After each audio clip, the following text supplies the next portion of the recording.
사랑하는 미랄교회 성도 여러분, 오늘도 하나님의 말씀을 읽고 묵상하며 기도함으로 우리가 마주하는 삶의 자리에서 하나님의 말씀으로 힘을 얻고 은혜를 누리시는 복된 하루 되시기를 소망합니다.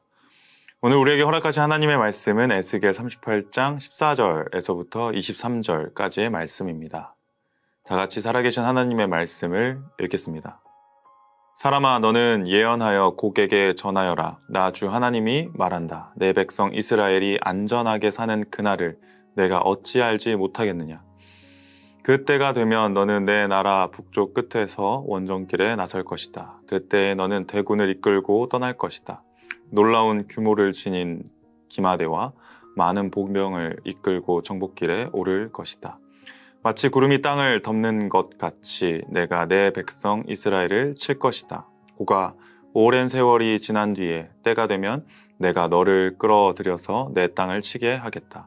뭇 민족은 내가 내 거룩함을 밝히 나타내려고 너를 이렇게 부리고 있는 것을 보고 나서야 내가 누구인지를 알 것이다. 나 주 하나님이 말한다. 고가 내가 옛날에 내 종 이스라엘의 예언자들을 시켜서 말하여 둔 사람들 가운데 하나가 바로 너다. 예언자들이 여러 해 동안 예언하기를 내가 너를 끌어들여서 이스라엘을 치게 할 것이라고 말하였다. 곡이 이스라엘 땅을 쳐들어오는 그날에는 내가 분노를 참지 못할 것이다.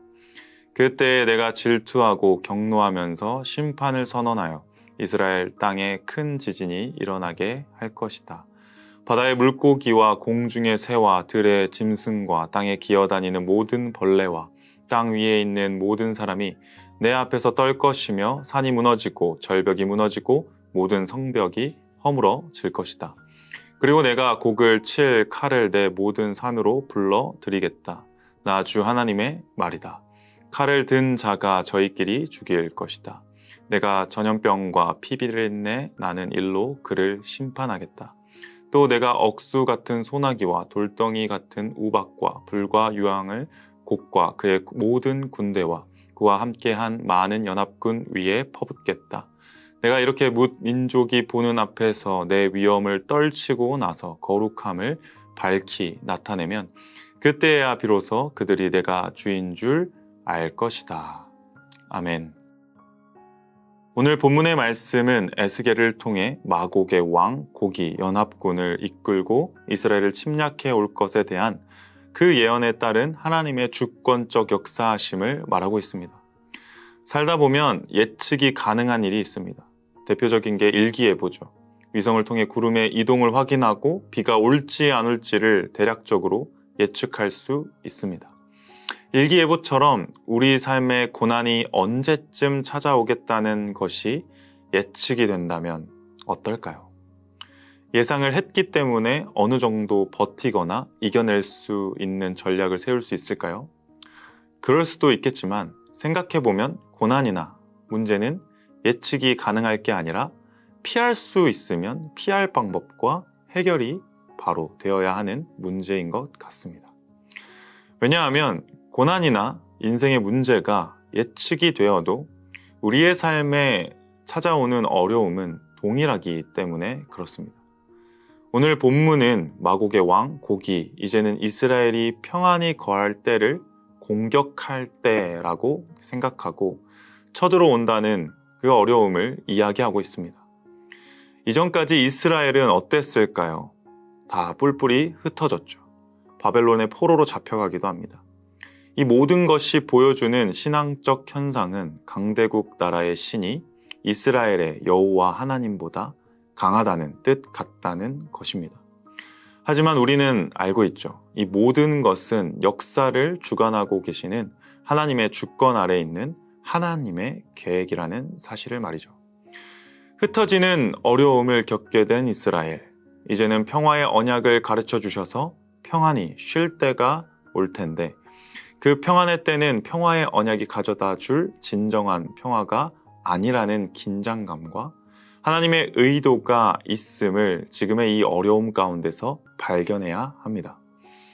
완전한 평화의 언약이 실현되기 전 이스라엘에게 잠깐 찾아온 평안은 곡이 쳐들어올 신호가 됩니다. 무슨 얘기일까요? 평안하게 쉴 날이 없다는 얘기입니다. 흩어진 것도 서러운데 잠깐 찾아온 숨고르기 이후에 또다시 어려움이 찾아오는 상황을 우리는 어떻게 설명할 수 있을까요? 이런 상황을 마주하게 되면 우리는 당연히 악의 세력에게 지지 말아야 한다는 생각을 하게 됩니다. 마치 악한 세력과 하나님이 이끄시는 그 선한 세력이 충돌하고 있는 세계관을 그리기가 쉬운 것이죠. 사실 이것은 기독교 세계관이 아닙니다. 기독교 세계관은 그 악의 세력마저 하나님의 주권 아래에 있다고 말합니다. 말 그대로 가장 크신 하나님의 선한 뜻을 이루기 위한 하나님의 허용하심이라는 것이죠. 하나님이 악의 조장자라는 말이 아닙니다. 악의 세력은 자신의 악함대로 행동하는 것을 통해 자신의 악함을 드러내지만 하나님께서는 그 악함마저 하나님의 주권 아래에 두시고 하나님의 백성인 이스라엘을 구원하시는데 하나님의 거룩하심을 온 세상에 증명하는 역전의 때로 사용하신다는 것입니다.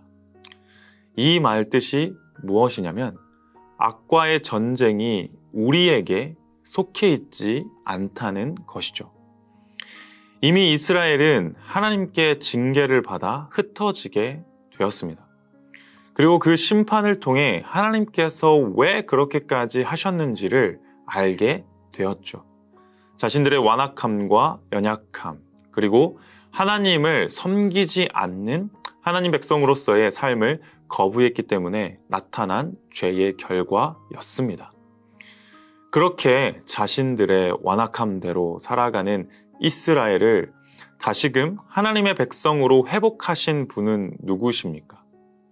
이스라엘 백성들이 스스로 깨닫고 돌이켰을까요? 절대 아니죠. 하나님께서 언약을 맺어주시고 그 언약대로 자기 백성을 구원하신 그 하나님의 신실하심이었습니다. 곡은 자신의 탐욕대로 이스라엘에게 행동합니다.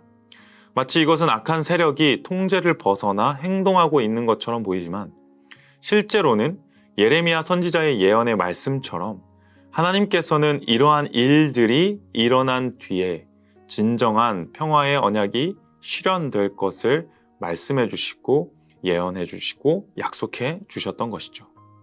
이게 무슨 뜻일까요? 악이 악한 대로 행동하게 되는 것은 하나님께서 무력한 것이 아니라는 것입니다. 모든 것이 하나님의 주권 아래 그 악은 악한 대로 하나님의 심판을 받게 될 것임을 말해주는 것이죠. 결국 악이 이기는 것이 아니라는 것입니다. 악한 것마저도 하나님의 주권 아래 있으며 이를 통해 하나님은 궁극적으로 하나님의 거룩하심을 자기 백성 이스라엘뿐 아니라 온 세상에 드러내 주십니다. 여기서 거룩이란 말은 무엇일까요? 바로 더러움과 분리된 상태, 하나님께만 있는 성품입니다. 하나님이 창조하신 창조 세계 가운데 타락한 피조물들이 가질 수 없는 것.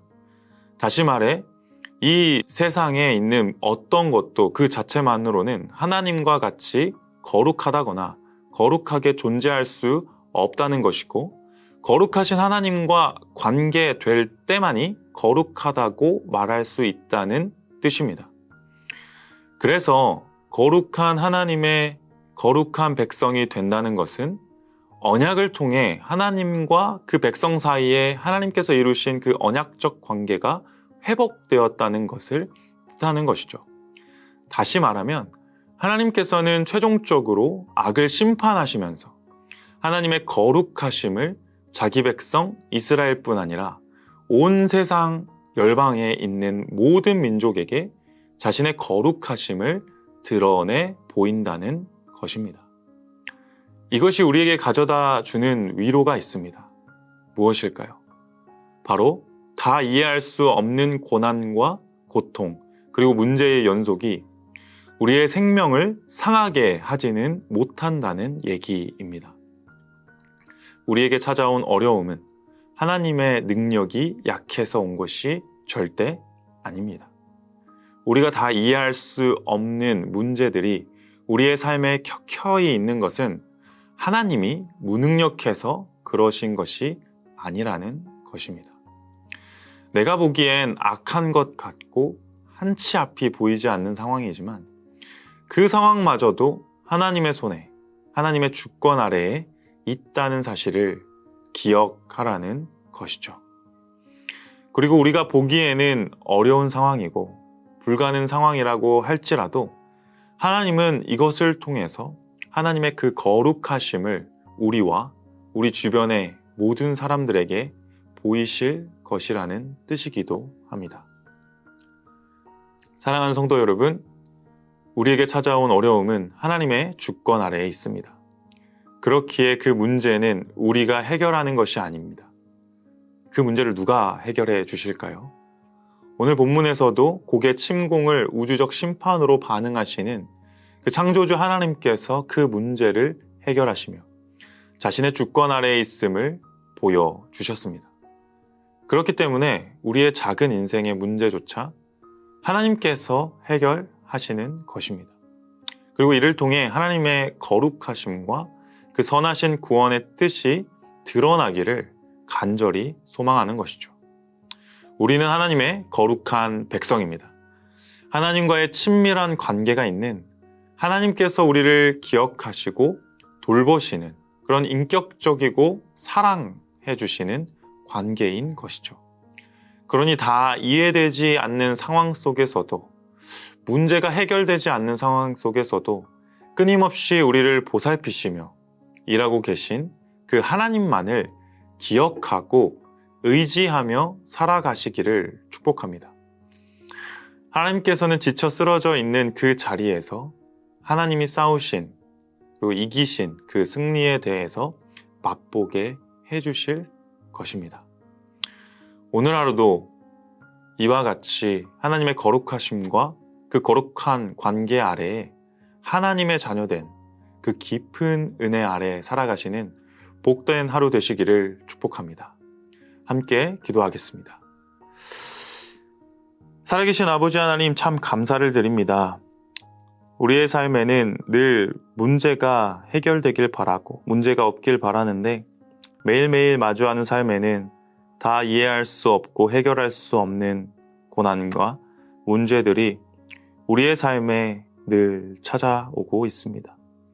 그런 상황 속에서도 낙심하지 않을 이유는 이 모든 문제를 넘어 하나님께서 우리의 생명을 구원하시며 지금도 여전히 변함없이 하나님의 백성인 우리의 삶을 하나님께서 지키시고 주장하고 계신다는 사실을 이 말씀을 통해서 확인하였습니다. 하나님, 우리의 없는 믿음을 주님 도와주시고 믿음을 가지고 오늘 하루도 하나님께 속한 삶으로 하나님께서 인도하시는 그 생명의 삶으로 살아가기를 소망하오니 주님 은혜를 베풀어 주시고 늘 동행하여 주시옵소서. 그리고 삶의 어려움의 순간순간마다 믿음의 눈을 들어 주님을 바라보게 하여 주시고 이미 다 싸워 이기신 그 싸움 아래 우리는 그저 전리품으로 하나님을 찬양하고 주님 앞에 감사함으로 매일의 하루를 살아가길 소망하오니 우리의 삶을 그리스도 예수 그 십자가의 은혜로 채워주시고 늘 그 은혜 아래 머무는 복된 삶으로 주님 나아가게 하여 주시옵소서. 오늘 하루도 이 말씀을 통하여 힘을 얻기를 소망합니다. 늘 동행하여 주시는 그 주님만을 찬양하기를 소망합니다. 늘 주님 동행하여 주시옵소서. 감사를 드리오며 살아계신 예수님의 이름으로 기도드립니다. 아멘.